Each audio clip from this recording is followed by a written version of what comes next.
అందరికీ నమస్తే. మనం ఖమ్మంలో ఉన్నాం. ఖమ్మంలో వెలుగుమట్ల అనేది ఒక పెద్ద సంచలనమైన ప్లేస్ లాగా మారిపోయింది గవర్నమెంట్ చేసిన పనికి. ఇక్కడ ఉన్న పేదలు మొదటి తరగతి వాళ్ళ గూడు మొత్తం కూలగొట్టేసిండ్రు. అసలు ఇక్కడికి వచ్చినాక నాకు చాలా విషయాలు తెలిసినాయి. నేను హైదరాబాద్లో ఉన్నప్పుడు కొంత తెలుసుకోగలిగిన, బట్ ఇక్కడికి వచ్చిన తర్వాత, ఖమ్మానికి వచ్చిన తర్వాత, ఇక్కడ ఉన్న వాళ్ళతో మాట్లాడిన తర్వాత, ఇక్కడ చాలామంది బాధితులు ఉన్నారు, ఇంకా వాళ్ళతో కూడా మాట్లాడిన తర్వాత చాలా ఇంటర్నల్గా చాలా విషయాలు తెలిసినాయి. నాకేదో ఒక సినిమా స్టోరీలో ఒక విలువైన ప్లేసు దాని విలువ మరింత పెంచుకొనికే చుట్టుపక్కల ఉన్న పేదలందరినీ పంపించేస్తారు, ఎలగొడతారు. అట్లాంటి సినిమాలు చాలా ఉంటాయి. అట్లే అనిపించింది ఇక్కడ కూడా. అసలు 4-5 ఇండ్లు కూలగొట్టిరేమో అనుకున్నా. తీరా చూస్తే అసలు ఈ రోడ్డు చూడండి, మొత్తం ఈ పక్క ఆ పక్క, ఈ లైను ఆ లైను మొత్తం నేలమట్టం చేసారు. బహుశా వీళ్ళు కట్టుకోనికే ఇక్కడ వాళ్ళకి ఒక జీవితకాలం సరిపోయి ఉండొచ్చు. ఎందుకంటే అంతా 100 గజాలు, ఒక్కొక్కటి 100 గజాలు. ఇది పేదలు, ఆల్మోస్ట్ పేదలే ఎక్కువ ఉన్నారు, మధ్యతరగతి వాళ్ళు కొద్దిమంది ఉన్నారు. దీనికి ఒక హిస్టరీ కూడా ఉంది. దీని పేరు వినోబా నగర్, వెలుగుమట్ల రెవెన్యూ విలేజ్ కిందికి వస్తాయని చెప్తున్నారు. ఇవన్నీ ఇప్పటికిప్పుడు నిన్నటికి నిన్న మొన్నటికి మొన్న కట్టిన ఇండ్లలాగైతే కనిపిస్తలేవు. ఇవన్నీ కూడా ఎప్పటి నుంచో ఉన్న ఇండ్లలాగానే మనకు కనిపిస్తున్నాయి. కనుచూపు మేరల వరకు మనకు కనిపిస్తున్నాయి. మొత్తం ఈ గుట్ట మీద ఉన్న మొత్తం అటువైపు ఉన్న ఇండ్లు మొత్తం కూలగొట్టేసింది. మొత్తం ఇప్పుడు మొన్నటిదాకా ఇవన్నీ ఇండ్లు, బట్ ఇప్పుడు మాత్రం ఓన్లీ శిథిలాలు మాత్రమే. కొంతమంది బాధితున్నారు, వాళ్ళతో కూడా వాళ్ళ అభిప్రాయం కూడా తీసుకుందాం. అసలు ఆ రోజు ఏం జరిగింది, ఎట్లా జరిగింది అనేది. కానీ నాకు అనిపించింది ఏంటంటే, ఇక్కడున్న గుట్టలు మొత్తం పొంగులేటి శ్రీనివాసరెడ్డి, ఈ ఒక్క గుట్ట తప్ప. ఈ గుట్ట చుట్టూ ఉన్న భూములు మొత్తం పొంగులేటి శ్రీనివాసరెడ్డి, తర్వాత తుమ్మల నాగేశ్వరరావు వాళ్ళ అనుచరులు, వాళ్ళు మొత్తం వాళ్ళకి సంబంధించిందే. కొంత బట్టి విక్రమార్క అనుచరులు కూడా ఉంది ల్యాండ్. ఇప్పుడు వాళ్ళందరికీ ఇక్కడ ఎకరా 4 కోట్ల రూపాయలు. ఇప్పుడు ఆ భూమి మరింత రేటు పెరగాలి, దీనికి వాల్యూ రావాలంటే ఈ బస్తీ ఉండొద్దు. ఈ బస్తీని లేపేసిండ్రు అంతే, సింపుల్. ఇక్కడ వేరే ఏం లేదు. ఇక్కడ ఇది భూదాన భూమి, వాళ్ళు కబ్జా చేసిండ్రు, వాళ్ళు అట్లా చేసిండ్రు, ఇట్లా చేసిండ్రు. ఇదంతా రాంగ్ ఫీడ్. సరే, బాధితులతో మాట్లాడిన తర్వాత నేను అసలు విషయాలను కూడా చెప్పగలను. ఇంకా వాళ్ళతో మాట్లాడదాం. ఇక్కడ మినిస్టరే మాట్లాడిండు. మినిస్టర్లు మాట్లాడతారు, ఎమ్మెల్యేలు మినిస్టర్లు వాళ్ళు నటిస్తున్నారు, వాళ్ళు మంచి పాలన చేస్తున్నట్టు నటిస్తున్నారు. కన్నీళ్ళు ఎట్టొస్తాయి? పెయిడ్ ఆర్టిస్టులు మేమేమన్నా? కన్నీళ్ళు ఎందుకు వస్తాయండి? ఉత్తపుణ్యానికి కన్నీళ్ళు వస్తాయా? గుండెలో ఎంత బాధ ఉంటే రావాలి? Without notice, without any information ఇక్కడ ఇంత ఫోర్స్ దిగారు. ఇప్పుడు మీడియా వాళ్ళు ఇప్పుడు అందరూ మా గుట్ట పైన కన్నేశారు. అప్పటి నుంచి ఏమయ్యారండి వీళ్ళందరూ? ఏమైంది గుట్ట మీద కన్నేసిండ్రంటే? గుట్ట ఇప్పుడు సమస్యలు పట్టించుకున్నారు. 10 సంవత్సరాల నుండి ఏమైంది? కరెంట్ లేకుండా, నీళ్లు లేకుండా, ట్రాన్స్ఫర్మేషన్ లేకుండా స్టూడెంట్స్ కిలోమీటర్ నడిచి వెళ్తున్నారు. మా చదువులకు ఇబ్బంది అవుతుంది. వృద్ధులేంటి, గర్భిణీ స్త్రీలేంటి, ప్రతి ఒక్కరు ఉన్నారు ఇక్కడ. ప్రతి ఒక్కరు సమస్యలతో ఉన్నారు. ఎన్నో ఆశలతో ఇల్లులు కట్టుకుంటే మీరు ఇల్లులు చూపించుకోండి. ప్రతి ఒక్కరు వాళ్ళ ఇంటి మీద చెయ్యేస్తూ ఊరుకుంటారా? వాళ్ళ ఇంటి చుట్టూ ఏ పురుగు రాకుండా కరెంటు పెట్టించుకుంటున్నారు. ఇక్కడ కనీసం రేకుల కింద కూడా ఉండనియట్లేదు. ఇది ఎంతవరకు న్యాయం సార్? అసలు ఇది ఎంతవరకు న్యాయం? ప్రభుత్వం అంటే ప్రజల కష్టాలు తీర్చాలి సార్. ఇందిరమ్మ ఇల్లులు అది ఇది అని పేర్లు పెట్టుకొని ఇందిరమ్మ ఇల్లులు అంటున్నారు. ఇల్లులు ఇచ్చిద్దా? ఇల్లు లాక్కుంటుంది మా దగ్గర. ఇదేం పరిపాలన మాకు అర్థం కావట్లేదు. మళ్ళీ 3 మంత్రులు ఉండడం ఇక్కడ మాకు నిజంగా చెప్తున్నా సిగ్గు చేయడు సార్. ఇది కలెక్టర్ సార్ మీకు కూడా చెప్తున్నా, ఒక్కరోజైనా నిజాయితీ పని చేయండి. మీరు చదువుకి అర్థం ఉండిద్ది. ఎందుకు జరిగింది అనుకుంటున్నారు? ఇక్కడ నిజంగానే పర్మిషన్ ఉందనో లేదనో కూల్చిండ్రా, లేకపోతే ఇంకా వేరేమన్నా ఇటుకెళ్ళంతా మినిస్టర్ల భూములు, వాళ్ళ అనుచరుల భూములు ఉన్నాయని చెప్తున్నా, నిజమేనా సార్? మీ భూమి 1 ఎకరం ఉందంటే మేము వచ్చి కంచెలేసి గురార వేసుకుంటే మీరు ఊరుకుంటారా సార్? 1 గంట కాదు, 1 రోజైనా ఊరుకుంటారా మీరు? ఊరుకోరు కదా. మీ భూమిలోకి వచ్చి మేము పుణ్యానికి వేసుకుంటూ ఊరుకోరు కదా. మాకు అన్ని నోటీసులు ఉన్నాయి, 6 ఆర్డర్స్ పాజిటివ్గా ఉన్నాయి. ఇక్కడ ఉన్న ప్రజలకి వాటర్ ఏంటి, కరెంట్ ఏంటి, అన్ని ఫెసిలిటీస్ ఇక్కడ జీవిస్తున్న ప్రతి ఒక్కరికి వాట్ ఎవర్ లాస్ట్ రిజల్ట్ ఏదైతే అదైంది. ముందు 6-7 ఆర్డర్స్ ముందు మాకు స్కెటస్కో కూడా ఉంది సార్. ఇక్కడ అన్ని వాటర్ ప్రొవైడ్ చేయండి, కరెంట్ ప్రొవైడ్ చేయండి, ఇక్కడ నివసిస్తున్న ప్రజలకి తక్షణమే ప్రొవైడ్ చేయండి అని హైకోర్టు ఆర్డర్స్ ఇచ్చింది. ఈ ప్రభుత్వం ఏం చేసింది సార్? ఈ ప్రభుత్వం మేము డబ్బులు వేసుకొని మేము కరెంటు పోల్లు, కరెంటు తాత్కాలికంగా పెట్టుకుంటే డీబీల్బీకి పడేయటం ఏ దొంగల ముఠానా సార్? దొంగల ముఠాలాగా ఏంది? నైట్ వచ్చి ఈ కరెంటు తీగలు కట్ చేసి మేమేం పాకిస్తాన్ వాళ్ళు వచ్చి ఇక్కడ ఉంటాను? ఫోర్స్ని దింపడానికి 4000 మంది పోలీసులు, 4000 మంది బెటాలియన్ బ్యాచ్ దిగారు. మేము పేద ప్రజలు లేకపోతే పాకిస్తాన్ బాంబులు వేలడానికి వచ్చినాం మేము ఎక్కడేమన్నా? ఇప్పుడు ఏంది నెక్స్ట్ ఏంది? మిమ్మల్ని ఇక్కడ నుంచి పంపించడానికే మీ సామానంతా తీసుకొని పోయింది. మీకు ఒక్కటే చెప్తున్నా, ఇక్కడ నుంచి ఎవరు కదలరు. ఇక్కడ నుండి ప్రాణాలు పోయినా కానీ కదలరు. రూప కూడేసుకొని ఇక్కడ ప్రతి ఇటుకకి సాక్ష్యం ఉంది. ఇక్కడ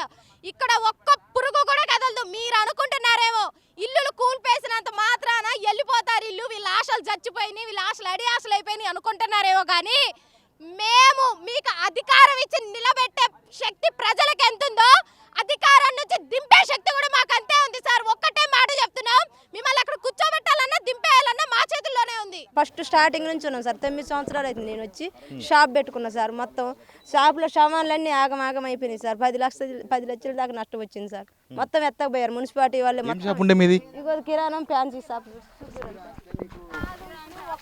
కిరాణం షాపు, ఫ్యాన్సీ షాపు, టీవీలు మొత్తం ఇవన్నీ గాజులు పడేసిండ్రు, పగలగొట్టేశారు అన్ని ఏడకాడికి.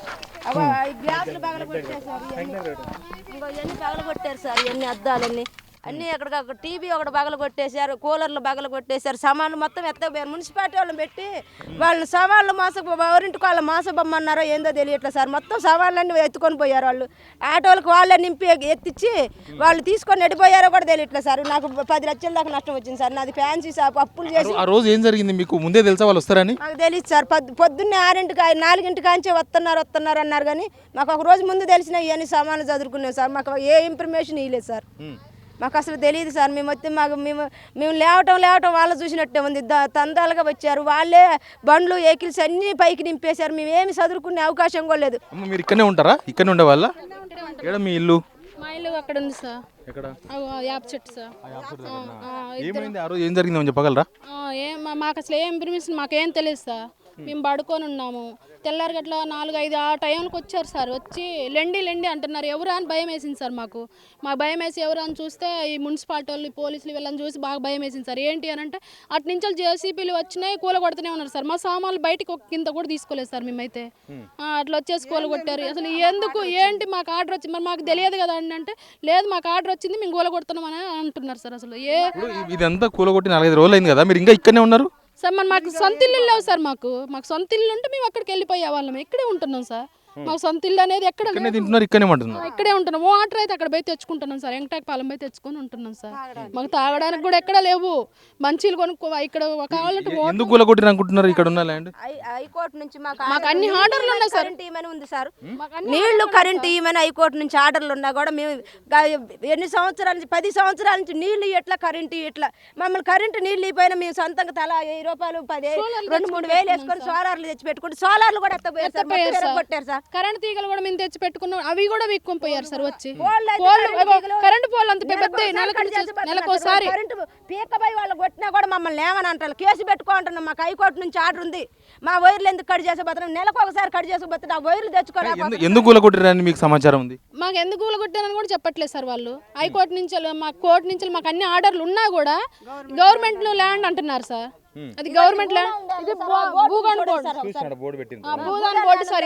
అది గవర్నమెంట్ అని చెప్తున్నారు సార్. చెప్పారు మాకు. మొత్తం అందరి డేటా ఉందా మీ దగ్గర? అందరి డేటా అంటే సెర్చ్ చేసుకోవాలి మేమే. తెలియదు, డేటా లేదు. డేటా సెర్చ్ చేసుకోవాలి, రాసుకోవాలండి. మొత్తం ఎన్ని ఫ్యామిలీస్ ఉండేయమ్మా ఇక్కడ? 1000 కుటుంబాలు ఉంటున్నాయి. 1000 కుటుంబాల పైన ఉంటున్నాయి. ఇప్పుడు అందరికీ కూల్చేసిండ్రు? ఇంకా అందరిది కూల్చేశారు. ఒక 10 మంది స్టే ఉన్నాయంట. 10 మంది ఉంచారు, మిగతా అందరిది కూల్చారు. ఇండ్లు చాలానే ఉన్నాయా ఇక్కడంతా? కూలిపోయిన ఇండ్లు కనిపిస్తున్నాయి. గుడిసెలు ఎక్కువ ఉన్నాయా, ఇండ్లు ఎక్కువ ఉన్నాయా? ఎవరు ఉన్నాయి? ఇల్లు అంతే ఉన్నాయి, గుడిసెలు ఎవరి స్తోమత బట్టి వాళ్ళు కట్టుకున్నారు. రేకులు ఉన్న వాళ్ళు రేకులు ఉన్నారు, అప్పు తీసుకొచ్చిన వాళ్ళు ఇల్లు కట్టించిన వాళ్ళు ఇల్లు కట్టించుకున్నారు. ఎవరి స్తోమత బట్టి వాళ్ళు కట్టించుకున్నారు. కూలి అందరూ పేదోళ్ళే కదా. కొందరేమో అప్పు తెచ్చుకొని కట్టించుకున్నారు, కొందరేమో రేకులు వేసుకున్నారు, కొందరేమో కింద ఇటుకలతో కట్టి పైన రేకులు వేసుకున్నారు. అలా అన్ని ఏది చూడకుండా అన్ని ఎంత పెద్ద ఉన్నా కూలు కొట్టారు. మీరంతా ఇక్కడ వాళ్ళేనా? ఖమ్మం సంబంధించిన వాళ్ళేనా? ఖమ్మం అంటే వేరే చోటు నుంచి వచ్చినాం, ఇక్కడ ఉంటున్నాం. భూదాన్ పేదల కంటేనే పేదలమే కదా, మాకేది లేదు కాబట్టి ఇక్కడ వచ్చి ఉంటున్నాం. ఏం లేదు కాబట్టి ఉంటున్నాం కదా. ఉంటే ఇక్కడ ఎందుకు ఉంటాం? ఇంత ఇబ్బంది పడుతున్నాం. సంవత్సరం నుంచి కరెంట్ లేకుండా ఇక్కడ ఎందుకు ఇబ్బంది పడతాం? మేము కరెంట్ లేకుండా ఉంటున్నాం కదా. ఏం చెప్తారు గవర్నమెంట్కి మీరు? మా ప్లేస్లో మాకు ఇల్లు ఇవ్వండి. ఏం చెప్పి అంత ఓపిక కూడా లేదు. 4-5 రోజుల నుంచి తిండి లేదు, నిద్ర లేదు, ఏం లేకుండా తిరుగుతున్నా. అసలు ఓపిక కూడా లేదు, మాట్లాడేంత ఓపిక కూడా లేదు. నా పేరు అయిన శ్రీనివాస్ అన్న. మేము ఇక్కడ భూదాన్ బోర్డులో 2017 మేము ఇక్కడ దిగడం జరిగిందన్న. మాకు 62 ఎకరాలు 7 గుంటలు. ఇదంతా మీకు ఇప్పుడు ఈ మీ షో చెప్పడం కాదు, ఇది మీకు తెలిసిన విషయమే. చెప్పండి. ఇప్పుడు జరిగింది ఏంటంటే, ఇక్కడ జరిగింది ఘోరం అన్యాయం. ఇప్పుడు మాకు జరుగుతున్న సిచ్యువేషన్లో మేము జరిగేది ఏంటంటే, మాకందరికీ ఇళ్ళు కావాలని చెప్పేసి మేము కోరుకుంటున్నాం అన్న. ఇప్పుడు ప్రభుత్వం అరేంజ్ చేసి ఇంత జరిగిన తర్వాత వాళ్ళు ఒక తీర్మానం చేసి ఏమంటున్నారంటే, మేము నిజమైన పేదలకే ఇస్తాం తప్ప మేము వేరే వాళ్ళకి ఇవ్వమని చెప్పేసి అంటున్నారన్న. నిజమైన పేదలు అంటే దగ్గర ఒక 500 పేర్లు 600 పేర్లు ఫేక్ పేర్లు వచ్చినాయి. మాకు అచ్చమైన వాళ్ళకి మాకు ఇవ్వడానికి వాళ్ళకి మనసు రావట్లేదు సార్. ఏదో ఒక 5-6కి ఇస్తున్నారు, తర్వాత మళ్ళీ ఫేక్ వాళ్ళకి మొత్తం వాళ్ళు యాడ్ చేసుకుంటున్నారు. అక్కడ ఇండ్లు ఎలాట్ అయితేనే మీ ఆధార్ కార్డులు తీసుకొని నెంబర్ రాసుకొని వాళ్ళు చెప్తున్నారు. అది మీ ఇంటికి వస్తుంది, మీ ఆర్ఐ దగ్గరకు వస్తారు, మీరు అక్కడ మీరు సర్వే అయితేనే మీకు అక్కడనే మేము ఇండ్లు ఇస్తాం కానీ ఇక్కడైతే అని చెప్పేసి అని అంటున్నాం. మా ఉద్దేశం, మా నినాదం ఏంటంటే, ఇక్కడ జరుగుతున్న సిచ్యువేషన్లో ఈ భూదాన బోర్డు వదిలిపెట్టిపోయే ప్రసక్తే లేదు. మా ప్రాణాలు పోయినా సరే మేము ఇక్కడి నుంచి కదిలే ప్రసక్తే లేదు, పోము. కానీ ఇక్కడ అంతా డూప్లికేట్లు ఉన్నారంట కదా అన్న, మొత్తం భూమి. నిజమేంటో మేము అంటే సరిపోదు, మీరు ఇక్కడికి రండి, ఇక్కడ తెలుసుకుందాం. మీరు అక్కడ అనొద్దు, ఇక్కడ తెలుసుకుందారండి. భూదాన బోర్డు కాలనీలో తెలుసుకుందాం మనం. మీరు ఎక్కడో కూర్చొని మీకు సర్వేలు చేస్తే కుదరదా ఎవరు? ఇక్కడ కూర్చుందాం, నిజమైన వాడు ఎవడు అబద్ధమైన వాడు ఏనే తెలుసుకుందాం. అబద్ధమైన వాడు మేమే బయటకు పోతాం, నిజమేంటో ఇక్కడ మాకు తెలియాలి. ఇదే గడ్డ మీద మాకు ఇల్లు కావాలి, నువ్వు ఎక్కడో ఇస్తే కుదరదు. మా ఈ భూదాన బోర్డుని ఇచ్చే ప్రసక్తే లేదు, వదులుకోం కూడా. మొత్తం కులగొట్టేసిండ్రు, మొత్తం నీలమట్టం అయిపోయినాయి ఇండ్లు. నేను స్టే చేసిన ఎట్లా 9 మంది 10 మంది మేము స్టే చేసినాం. మా కోర్టు స్టే ఉంది, స్టే ఉండబట్టి నా ఇల్లు ఆగింది ఇక్కడ. ఇది నాదే. ఈ కోర్టు స్టేలో మేము 10 మందిని కలిపి మేము 62 ఎకరాలు 7 గుంటల మీద మేము స్టే తెచ్చుకున్నాం. మేము ఏదో ఈ 4-5 ఏళ్ల కోసం కాదు, 62 ఎకరాలు 7 గుంటల మీద భూమి మీద వేసిన మేము స్టే.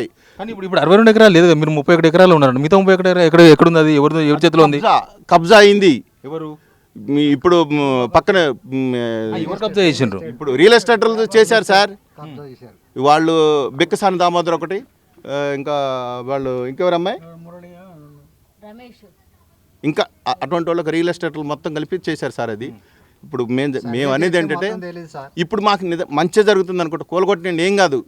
ఇది భూదాన భూమి అని ఇవాళ తీసుకొచ్చి అక్కడ మీరు ఫ్లెక్స్ పెట్టారు, చూసారు కదా. ఇంతవరకు ఇది అంతకుముందు నుంచి మేము 2017 నుంచి వచ్చినప్పటి నుంచే మేము ఇది భూదాన బోర్డు అని చెప్పేసి మాకు ఆల్రెడీ భూదాన బోర్డు వాళ్ళు మాకు లేఅవుట్ ఇచ్చేసి, మాకు ప్లాట్లు ఇచ్చేసి, సర్వే నెంబర్ ఇచ్చేసి, మాకు పట్టాలు కూడా ఇచ్చారు. మీరు నువ్వెవరు ఫేక్ అంటానికి? అసలు భూదాన బోర్డే ఇచ్చింది. అసలు నీకు భూదాన బోర్డుకి నీకు సంబంధం ఏంది? నాకు ఇక్కడ వచ్చిన వాళ్ళతో మాట్లాడిన విధానము, మాట్లాడిన తర్వాత నేను కొంత సమాచారం సేకరించిన తర్వాత నాకు మాత్రం ఒకటి అర్థమైంది. ఇళ్ళకెళ్ళి గుట్టలు మొత్తం పొంగులేటి శ్రీనివాసుడే. ఈ ఒక్క గుట్టనే కాదు, ఈ ఒక్క గుట్ట గవర్నమెంట్దే. కానీ ఇక్కడ పేదలు ఉన్నారు. ఇక్కడ వినోబా నగర్ అని చెప్పి మొత్తం పేదలే, మధ్యతరగతి వాళ్ళు కూడా కాదు, మొత్తం పేదలు అంటే పేదలు, రోజువారీ కూలీలు, రకరకాల పనులు చేసుకునే వాళ్ళు ఉన్నారు. ఇప్పుడు వీళ్ళ అడ్డం ఏంటంటే, వీళ్ళ వల్ల గవర్నమెంట్ వాళ్ళ ల్యాండ్, ప్రైవేట్ ల్యాండ్ వాళ్ళకు ఉన్నాయి కదా. ఇప్పుడు పొంగులేటి శ్రీనివాసుడికి 120 ఎకరాలు, అక్కడ ఎస్ఆర్ గార్డెన్ అని ఉంటుంది, ఒక ఫంక్షన్ హాల్ ఉంటుంది. అక్కడ నుంచి స్టార్ట్ చేస్తే దాని అవతల 120 ఎకరాలు స్టార్ట్ చేస్తే మొత్తం పొంగులేటి శ్రీనివాసుడి పేరే చెప్తున్నారు. ఎవరైనా ఇది పొంగులేటి శ్రీనివాసుడి అని చెప్తున్నారు. ఈ దాకా వస్తే ఆడ మనకు ఒకటి ఫెన్సింగ్, ఒకటి ప్రీకాషన్ కనిపిస్తుంది వైట్, అదొక 30 ఎకరాలు 40 ఎకరాలు. అది కూడా అవతల కొత్తగూడ రోడ్ నుంచి ఈడి దాకా మొత్తం పొంగులేటి శ్రీనివాసుడి. ఈ మొత్తం 60 ఎకరాలలో 31 ఎకరాలు భూదా అని అంటున్నారు, 31 ఎకరాలు ఏమో మొత్తం ప్రైవేట్ వాళ్ళ చేతిలో ఉంది అంటున్నారు. అది 84 వరకు భూదానంట. తర్వాత చేతులు మారిపోయి పొంగులేటి ఈయనెవరు తుమ్మల నాగేశ్వరరావు అనుచరులు, తర్వాత కొంతమంది బట్టి విక్రమార్క అనుచరులు, వాళ్ళందరూ వచ్చేసినారు. దీని చుట్టూ, ఈ గుట్ట చుట్టూ ఉన్న భూములు మొత్తం వాళ్ళే, పొంగులేటి శ్రీనివాసరెడ్డివి, లేకపోతే తుమ్మల నాగేశ్వరరావు బినామీలు, లేకపోతే అనుచరులు, తర్వాత కొంత బట్టి విక్రమార్క అనుచరులు వాళ్ళ బినామీలో ఎవరెవరు. ఇది ఒక్కటే అడ్డం. 4 కోట్ల ఎకరా ఇది కూలగొట్టిన తర్వాత 6 కోట్లు అయిందంట. ఇప్పుడు చెప్తున్నారు, హోటల్ దగ్గర తింటుంటే వాళ్ళు మాట్లాడుతున్నారు. 4 కోట్లు ఉన్నది, కూలగొడితే 6 కోట్లు అయింది. ఇదంతా లేపేస్తే ఇంకొక 2 కోట్లు పెరుగుతుందంట, 8 కోట్లు అయిద్దంట ఇక్కడ ల్యాండ్. ఇది గవర్నమెంట్ ల్యాండే, కానీ ఏదో పార్క్ చేసి మిగతా మొత్తం ఇంకా పెద్ద పెద్ద వెంచర్లు చేసి విల్లాస్ కట్టి అమ్ముతారో ఏం చేస్తారో. కానీ మొత్తానికైతే వాళ్ళకు వీళ్ళు అడ్డం వచ్చిండ్రు అనేది మాత్రం క్లియర్గా అర్థమైంది. సేమ్ సినిమా స్టోరీయే. వీళ్ళను కనీసం ఎక్కడ ఇట్లా అడిగే అవకాశం కూడా లేకుండా లేపేసిండ్రు. ఈ బస్తీ మొత్తం లేపేసిండ్రు. 1000 ఇండ్లు, మొత్తం 1000 ఇండ్లు అంటే దగ్గర ఒక 4-5 వేల మంది రోడ్డు మీద పడ్డారు. 1000 ఇండ్లు, దానిలో మొత్తం ఎక్కడ చూసినా శిథిలాలే. మొన్నటిదాకా ఊరులాగా కనిపించింది, ఇప్పుడు ఊరులాగా కనిపిస్తుందా మనకు? ఎక్కడక్కడ అన్నీ వదిలేసి రేకులు, సోఫా సెట్లు, ఇండ్లలో ఉండే సామాన్లు మొత్తం కనిపిస్తున్నాయి బయటికి. మొత్తం ఈయన వదిలేసి వెళ్ళిపోయారు వాళ్ళు. ఇది రాష్ట్ర వ్యాప్తంగా ఎంత పెద్ద చర్చ జరుగుతుందో ఇక్కడ ఇక్కడ చూస్తే ఇంకా దారుణంగా ఉంది. జస్ట్ వాళ్ళ జాగాల వాల్యూ పెరగనికే, వాళ్ళ చేతిలో ఉన్న భూముల వాల్యూ పెరగనికే ఇదంతా చేసిరు అనేది క్లియర్ కట్గా అర్థమవుతుంది. ఇంకా మిగతా ఏం లేదు. ఉదార భూములు పేదలు ఉంటారు, ఓలా వాళ్ళని తప్పించాలి చూస్తే చాలా నీట్గా తప్పించాలి. కానీ ఇంత దారుణానికి ఒడగట్టింది గవర్నమెంటే. 3 మినిస్టర్లను పొట్టు తిరుతారు ఇక్కడ వాళ్ళు. 3 మినిస్టర్లు తుమ్మల బట్టి శ్రీనివాస్ రెడ్డి. ఇగో నా వెనుక కనిపిస్తుంది కలెక్టరేట్, కొత్త కలెక్టరేట్. జస్ట్ ఇక్కడ నుంచి ఒక 2 కిలోమీటర్లు ఉంటుందేమో. అది కూడా ఇక్కడ వాల్యూ పెరగడానికి ప్రధానమైన కారణం, వీళ్ళని ఖాళీ చేయించడానికి కారణం. అక్కడ కలెక్టరేట్ ఉంది కాబట్టి అమాంతం పెరిగిపోయింది, అందరి కళ్ళు పడ్డాయి, వీళ్ళని ఖాళీ చేయించేసారు. నేను చూసిన గ్రౌండ్ రిపోర్ట్ ఇది. ఇక్కడ ఉన్న సిచ్యువేషన్ మీకు చెప్పే ప్రయత్నం చేసిన, కొంతమందితో బాధితులతో మాట్లాడిన తర్వాత. Please subscribe.